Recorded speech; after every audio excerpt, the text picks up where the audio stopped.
Hello, Aquarius, and welcome to January 2022. We are getting so close to Aquarius season. Of course, that begins on the 19th with the sun moving into your sign. I love Aquarius season. Some of my biggest expansive moments happen at that time of year.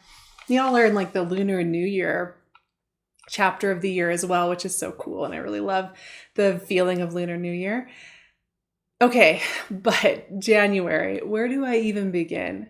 Yes, it's the beginning of a new year. Yes, this month heralds the beginning of a ton of new energetic cycles. I mean, what can I say? That's what's happening here. It is just a very vibrant month. Now, a lot of people are going to talk about January in terms of like setting your intentions and getting in gear and like making sure this is your year. Let's forget all of that. I'm saying that for like every reading, no kidding, because I just really want to reiterate that that's not important. We don't need to do that. Also, though, I think in terms of astrology, it's an interesting month because we have Venus retrograde moving through Capricorn all the way until the 29th. We have Mercury retrograde beginning its retrograde in your sign on the 14th and moving back into Capricorn on the 25th and finishing retrograde there. So that's going to be an interesting time of reflection. So we've got these two retrogrades, which are quite useful. I think they're really great. And specifically the Venus retrograde in Capricorn in your 12th spiritual house. It's a time of rebirth. Venus begins her new Venus cycle in January when she meets the sun during her retrograde. And this is the beginning of a new energetic chapter. But even bigger than that is the node shifts. So around the time the sun moves into your sign, we also have the north node of the moon moving into Taurus and the south node of the moon moving into Scorpio, moving into the fixed signs, which means all the fixed signs are now going to be kind of doing some reworking of their foundations and what they want the world to be, but also really deciding to commit to the beauty of this life. And these node shifts, the eclipses are going to be happening in Scorpio and Taurus in the coming year and a half. That's part of this whole thing. And then we have the north node moving through, which is where we're all getting pulled to. And this really changes the dynamic for everything, because on a collective level, we've been working with the North Node in Gemini and the South Node in Sagittarius, and there have been a lot of themes. I get a lot deeper on all of this on Patreon. There's just no way I can do a proper Aquarius moment here and cover all the nodes. So if you're looking for more wisdom on that, go head over to my Patreon and I can share a lot more with you. But my point with the North Node here, this is going to be about creating home for you all. North Node in Taurus is going to have a huge emphasis on you creating a sense of home in yourself, a sense of like safety and inner mothering that you can take with you in any adventure in life. And I think this is so important for for Aquarian hearts, because you all are adventurers, you are exploring the world, you are playing out there, you are doing your thing. And spirits like that are willing to be fully themselves and to try things and experiment and get out there, and who also have a tendency on self-reliance a little bit, having a really good sense of that inner mother and that inner parenting and that inner love is essential so that you feel held and safe no matter what risks or boundaries you are exploring in your life.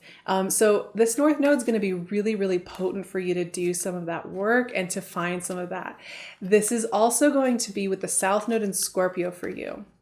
It's going to be a good time to reflect on, why you feel you need to be seen, appreciated, understood, what you want your legacy to be, and if you're holding on too tight to what you think that needs to be. And I just want to mention here, yes, these nodes are going to move on January 19th, but this is a year and a half cycle. So also don't get too hung up on January being the month you're going to get all those answers, because this is about becoming, this is about the process, this is about exploring these themes. I'm just giving you a little heads up here so that as you move through 2022, it's just something to kind of keep in mind as some themes. But yeah, in general, January is this very interesting mix of expansive thinking, new energetic cycles, including Jupiter having just moved out of your sign, my friends. On December 28th, Jupiter moved into Pisces. Totally different feel. Jupiter moving into Pisces is about your self-worth, your self-value. Do you value yourself? Do you take care of yourself in ways that are consistent and nourishing for you? Those are some big themes. It's also going to be really great for you as far as building and creating. But yeah, January is so much about visionary, new transits, new energies. We're going to be just getting a feel for them. There's going to be a lot of feeling of like renewal and refreshment because we've been working with certain energies for so long. And kind of having some specific themes we've been working with for the last couple of years. So all these new shifts are going to be really fun. But there's also a sense of integration. Oh, two cards wanted to come out. Chariot and the Page of Swords. I love both of these. They're so fun. Yes. Organizing my little card stand over here. I'm always working with these interesting different setups. You know, you work with what you got when you live in two different parts of the world and you're constantly in immigration go between, which I can't get into all of that. Life is good. If you follow me on Patreon, you know about some of my comings and goings in the world. Four of Pentacles just really wanted to be a part of this conversation today. Very decided on that point. But yes, this is also a month of deep integration with Venus and Mercury, a time to kind of take stock where we are now, and the Empress. Where we are now, where we'd like to take our energies, how we've changed, integrating how we've changed, allowing ourselves to have that change. It's a powerful month. There's a lot going on. I'm pulling a final card from my Animal Totem Tarot. I love this card. This deck is so beautiful. Four of Wands, the Bauer bird. I love this card. I love this bird. If you've ever looked up the Bauer bird, they build these really ornate nests. The male birds build these really ornate nests to attract a mate. And the bird with the most beautiful house is the one who's the most viable. It's just very cool. Nature can be so amazing all the time. Okay, you know what's interesting? You have a lot of themes here in these cards that have to do with security, stability, creating a sense of home and self-worth, and having a really strong foundation. Which makes a lot of sense to me. I think this will be a theme that you're working with throughout this year.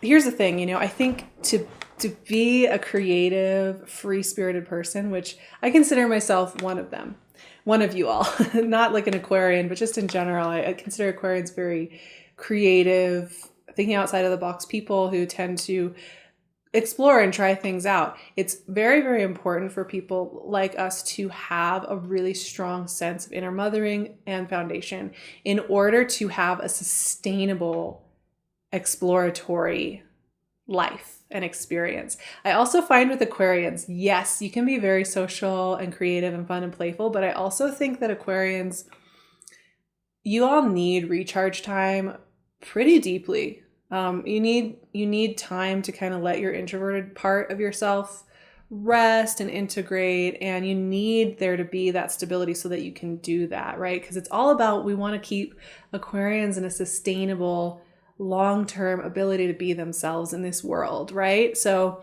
how do we do that? Let's look at these cards because these themes are strong here. And I'm telling you, you know, it might not seem like fireworks and excitement, you know, when we're talking about building like a consistent routine and healthy like stability and like consistency, but this is really the way in which that we are able to do all the more free-spirited, spur of the moment stuff. So let's talk about it. The Chariot. Okay, this is a card that's often associated with commitment and deepening those commitments and really making commitments on things that you're moving forward on. Now, this is interesting because Venus and Mercury retrograde, a lot of people are going to tell you you can't sign any contracts, you can't start any relationships, you can't open any new doors. Here's the thing with that. You can do that if it is right for you and you know in your bones, you can feel that it is right for you. If it's wrong for you, yeah, probably don't do it. But there is such a thing as things getting deeper during Venus retrograde and getting more true and becoming more apparent. Now, of course, with the Chariot, this is associated with Cancer and with the home front and like how we create home and how we deepen our sense of home. But the Chariot is also about our vision of the future and what we're committing to there. So this card is really speaking to how you want to envision what home and stability means to you. And that can look very different for each of you. It doesn't always have to be the same formula. Some of us, things that would be considered like home and stability would make us actually feel less safe. For example, like I grew up with parents who like to keep a lot of things around their house and have like a very busy house.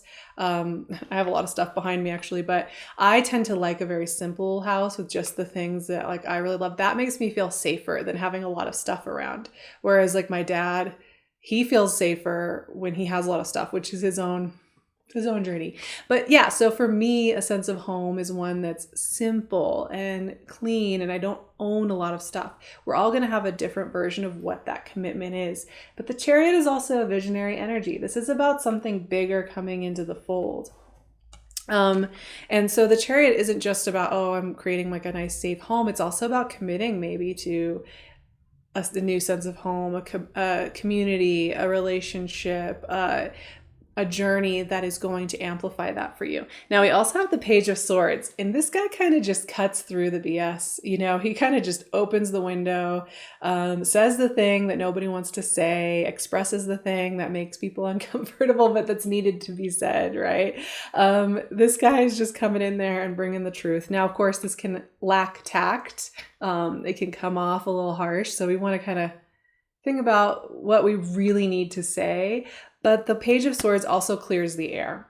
So if there's been something that's kind of been like holding you back, and I think the Page of Swords actually works almost the best within ourselves. Like when we're honest with ourselves, like we say the thing we need to say to ourselves, because we can like be saying things to everybody else in the world, but we're still not in charge of how they take it, what they do with it, or how they respond to it, right? Like we're not in charge of their reaction to anything that we do in our lives. But when we are honest with ourselves about anything, something that we feel we need to be, a way we need to look, a way we need to keep up appearances, a way we need to keep pushing, we free ourselves from our own prisons. And I think that's exactly what the Page of Swords does here. And there is a sense of deep honesty in January. If there's something that's not working, if there's something that keeps undercutting you and you keep feeling like bad, you know, for me, for example, like there are a couple foods, if I eat them, they just make me feel horrible. This is a very practical example, and if I like eat them and I feel horrible, I'm always like, oh yeah, like really, if I want to just like have a good week, I need to just not eat those foods. And that's Page of Swords for you, but that can go deep. It can go into a practical routine thing. It can go into a routine or a friendship or a relationship or a project, a creative, or the ideas of who you think you should be and how it should be that are just crushing you. At any rate, these are both clarifiers. So if there's been something that's been a little unclear, a little murky, these ones bring in clarity. Now, what I'm also noticing with Chariot and Page of Swords, these are forward motion energies. So they're about things changing and moving ahead. They're not about staying still, but it also means that there is sudden and swift change and that things are getting initiated and started. And the Four of Pentacles decided to come into our chat today because I think when we're changing and growing, and suddenly we realize we're about to open some big new doors and some things are going to happen, we can get a little nervous. Four of Pentacles really represents to me that part of ourselves that feels not worthy, not prepared, not ready, not good enough, doesn't have enough resources, whatever, and that nervousness that comes with that. And the Four of Pentacles, I think, rather than trying to trample over it and just say, get over it, we're just going to force it. Fours in tarot are about a sacred resting point in the journey. And the Four of Pentacles, it is often our doubtful side. It's the side of us that's a little worried. Oftentimes it's that worried inner child or worried inner protector that we developed at some earlier stage in our life. We don't want to steamroll them. We want to make sure that we hear out their fears and doubts. You know, I like to just I write them down. I write down what that part of me is saying. Let them have it out and then move forward. And that's what Four of Pentacles is really all about. It makes sense when we are growing and we are beginning new chapters and we are starting new things and we are trying new things, that we are going to be a little nervous that after we take that step, things are going to get wonky or we're not going to be able to handle it. It makes perfect sense. And that's why it's important that we don't steamroll that part of ourselves, let it express so that we can move forward with confidence. Now we have the Empress. Here's that North Node in Taurus energy. One of the themes that will come up again and again with Taurus and North Node in Taurus is that we feel we need to do things the hard, scary, self-tortured way. And the Empress is a creator that says, I want to do this from a place of joy. I want to sit back and relax into myself rather than squeeze myself into the world. I want to relax into myself and therefore make action in the world, make beauty in the world, create in the world. So the Empress is a reminder here to relax into yourself. Not to tighten into yourself, but to relax into yourself. And that just really for me is about the micro practice throughout the day of noticing when you're getting like tense or when you're trying to be something for everybody else, catching yourself, taking a break, shaking it out of your body literally, and remembering you're allowed to be the way that you are, that you're allowed to be you. You don't need to constantly try to squeeze and force yourself into a lot of different postures. And that's the gift of the Empress. The Empress is also a creator. So she kind of gives birth to the life, life in the world. Venus is retrograde, but this can be some of the most creative, artistic, beautiful time of the year because it is about a sacred journey into the underworld and back into the light. And with that comes beautiful art. So this can also be a really, really beautiful creative season for you. January is all about trying things out, experimenting and seeing what happens and being honest with ourselves in the journey. Now, finally, we just have this Bauer bird and the Four of Wands, which is a commitment card as well. There's a lot of commitment energy here. It's almost like you're preparing to commit to something really big and really bold and really beautiful, whether that's a relationship, a new job, a new project, a new identity, like a new way of expressing yourself. And January is really a time for you where you're getting into what that commitment means to you. But the Four of Wands is a ceremony of commitment. This is also with the Bowerbird theme. Like I said, this is about building the most beautiful home and attracting a mate. And it's not necessarily about having a mate, but it's about how when we really commit to creating the beautiful home inside of ourselves and around us even, we attract in more support and love. So that's going to be a theme that comes up for you time and again this year, and one that I really love. I'm a big fan of it, but I have a Venus in Cancer. So for me, having a cozy home is up there on the list, being an introvert. I have just a few well wishes to send your way for January and the beginning of 2022. Here they are, my friends. May this year be one of joyful integrity. May it be a year of support as you go on that journey. May new adventures open for you, and may new ideas spring to life. May your beautiful hearts shine bright in the world. I do wish that. I think Aquarian heart shining bright in the world is just the best. And I couldn't ask for anything better than to see my Aquarian friends and kindred spirits out there shining bright and being your beautiful selves. So that makes me really happy to think about. Like I said, Patreon's where I can give you so much more about Mercury retrograde, Venus retrograde, the nodes changing, Jupiter and Pisces, like so much that is different about this coming year. So if you're looking for more guidance there, that's where I really can give that to you. It's so hard to cover it all here in a reading. You can also find me on my website and on my email, as well as Instagram, where there is only one official account for me. There are some imposters out there, so just be sure to follow the handle that I have down there. I'm sending you all so much love, and have a beautiful January and beginning to Aquarius season. I can't wait to meet back with you here when we're in it and we are doing it. Sending you all my love.